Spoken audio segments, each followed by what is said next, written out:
Hey everybody, what a hell of a show.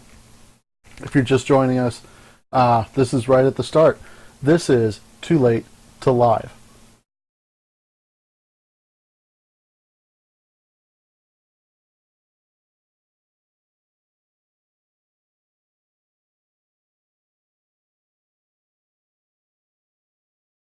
Great show, great show. New champ. I loved it. A lot of people are going to be upset. We're going to talk about every match individually. We'll get to everything in just a minute.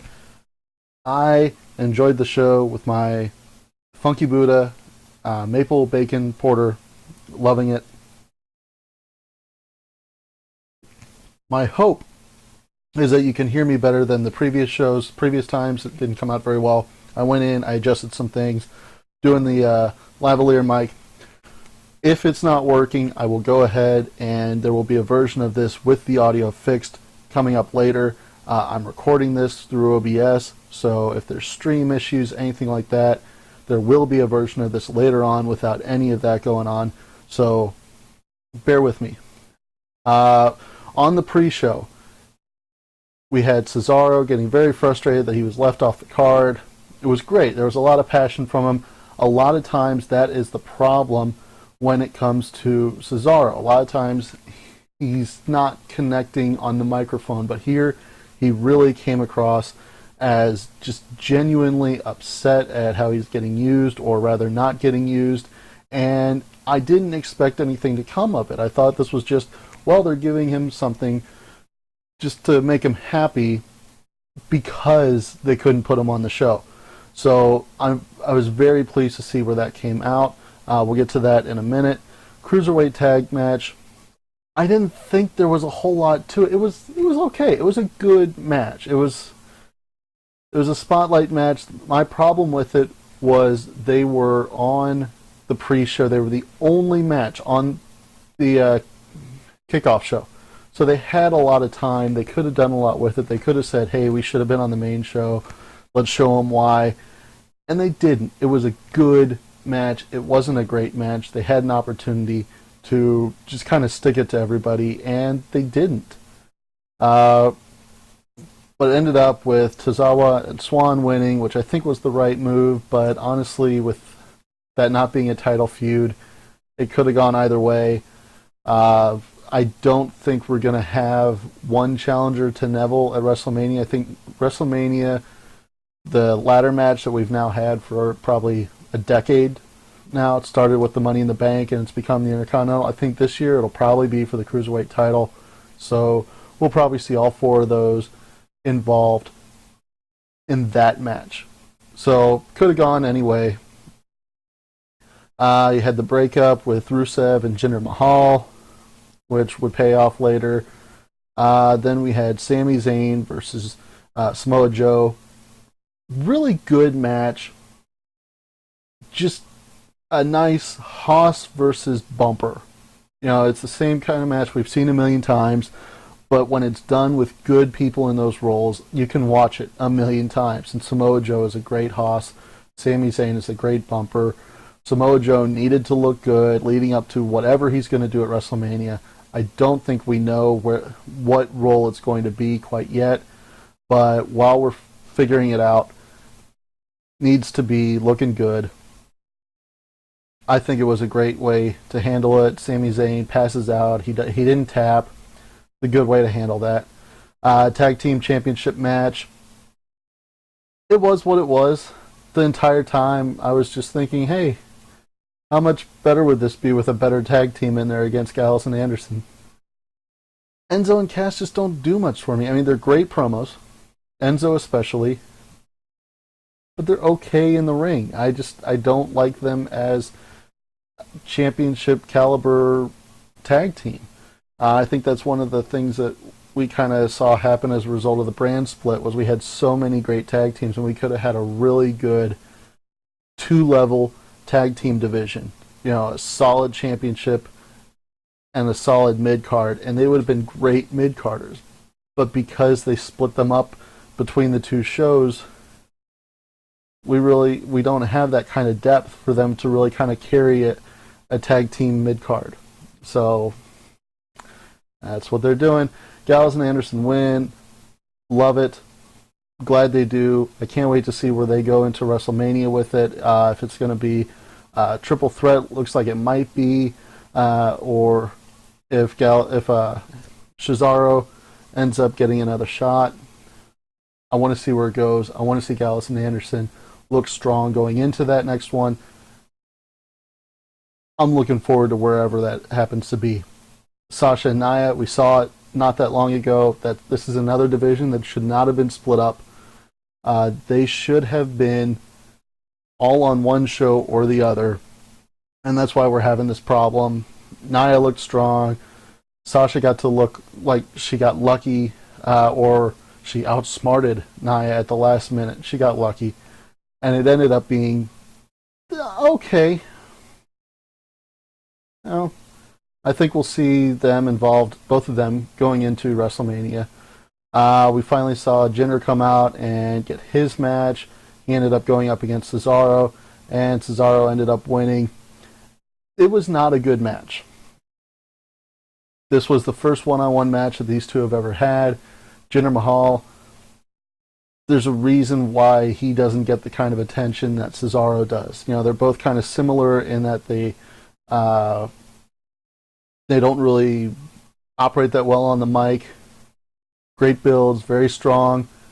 But there's a reason why Cesaro has a lot of people that support him and Jinder doesn't. Cesaro is a much better wrestler. Cesaro tried to tell a story throughout the entire match with his back, where he kept going for that vertical suplex and he couldn't get it, and unfortunately it wasn't believable. The idea that Cesaro, just because he was a little bit injured, a little bit banged up, not even like risking taking time off, but just banged up, he couldn't get Jinder over his head, was ridiculous. I don't think they should have gone with that, but whatever, it is what it is. Then we had Rusev's match. Big Show comes out. Now that it looks like Big Show is not facing Shaq at WrestleMania, we don't know what they're building him for, but he seems insistent that he's going to get his WrestleMania moment because it might be his last WrestleMania moment. So they really wanted to put him over Big. He ended up looking really strong in this match, which is a real contrast between the last time Big Show and Rusev met. Last time they met, Rusev was the one getting the monster push, so Rusev looked like $1 million. This time it was the other way around. Big Show gets the win. Love to see where that heads into. Cruiserweight Championship, match of the night in my mind. This is what the Cruiserweight tag team match should have been, where they said, you know, we're going to go out and we're going to steal the damn show. This is a match like you would have expected Pac, back when Neville was Pac, to put on in some armory out in Reseda, you know, instead of on a pay-per-view for Raw. This was a hell of a match. Just some crazy spots going on, but some really good storytelling. The two of them really had a chemistry that I didn't expect them to have. You know, they don't have a lot of history together. It doesn't look like they met on the Indies at all. Jack Gallagher was doing completely different stuff before he got signed, and not a lot of it.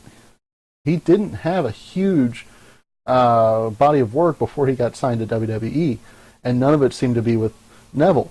So for them to have gelled like this in such little time is amazing, and for them to put on that match was great.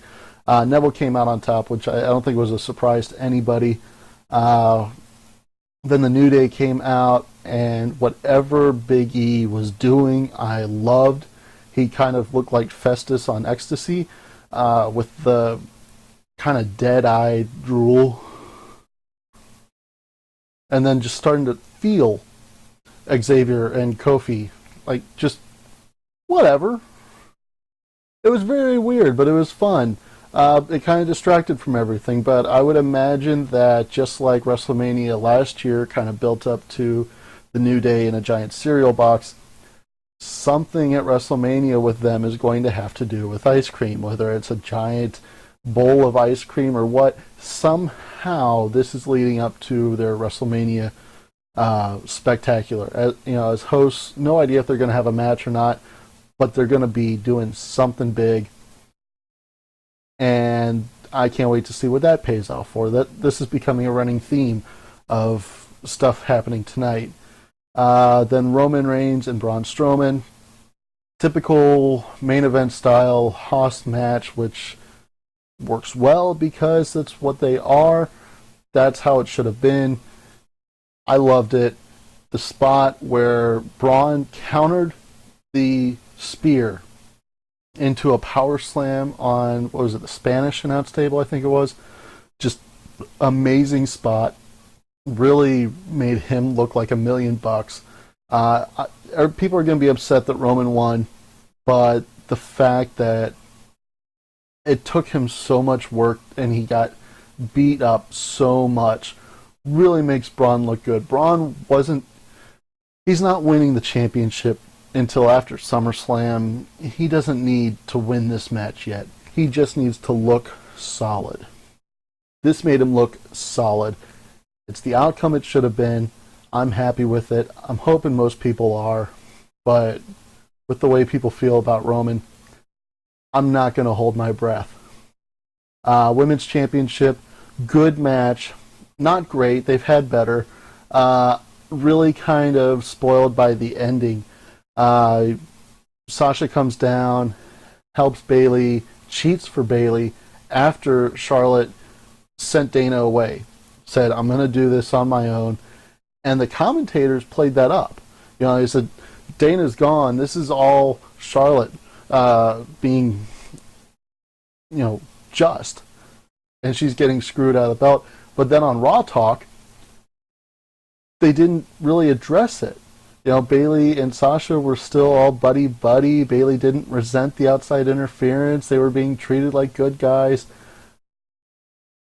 I'm imagining this is leading up to, I'm hoping a 4-way, could be a triple threat at WrestleMania, but I'm surprised that they didn't kind of push that more on Raw Talk, because they kind of killed what would have been the easy way to go with that, if that's the way they go. But Bayley won, broke Charlotte's streak, which I love Charlotte. I would have loved for her to keep that streak going. I expected her to win. This was a big shock, but makes Bayley look good.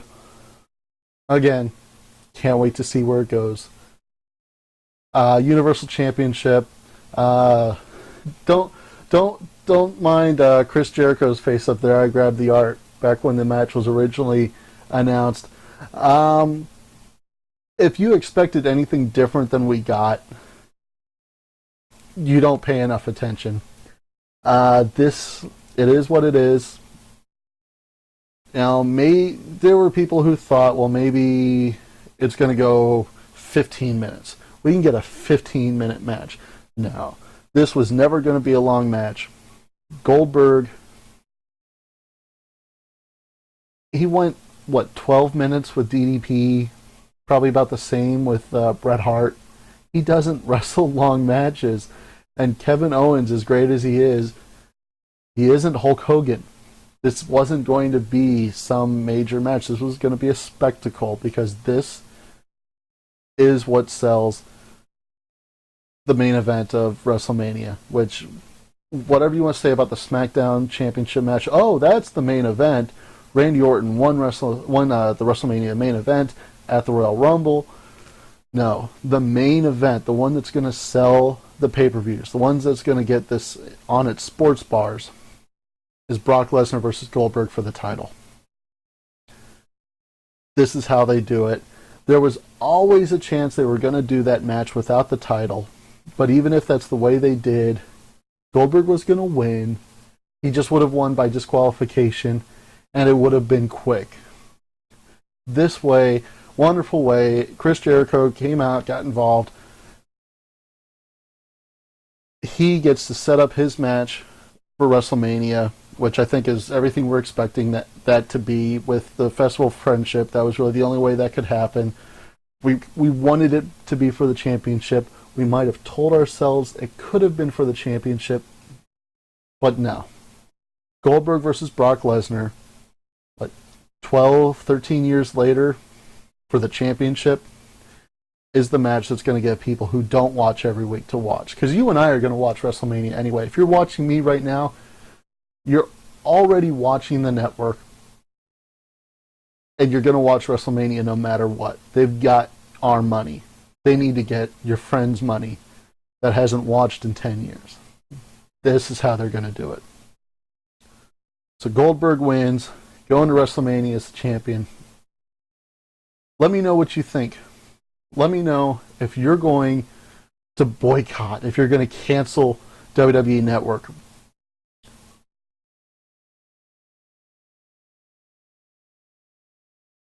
Tell me what you thought in the comments. I'm going to have the regular Too Late to Sleep coming this weekend. Don't know how my new work schedule is going to affect it yet. The shows are going to be going up at the same time, but the Reddit threads, I don't know. I don't know how many of you are watching this that don't go there. Unfortunately, that's not the kind of information I get from analytics. But the future of Too Late to Sleep, little bit in question. It's going to happen one way or another. We will have an episode coming up this week, and we will talk about this event in greater detail, as well as whatever happens tomorrow and Tuesday on Raw and SmackDown. We are going to be getting the start of the build to WrestleMania. We're, 4 weeks away, I think they said? They need to build. They're going to build. It's going to be crazy. Trampions, I love you. Thank you for checking this out. As always, I am the Tramp. Cheers.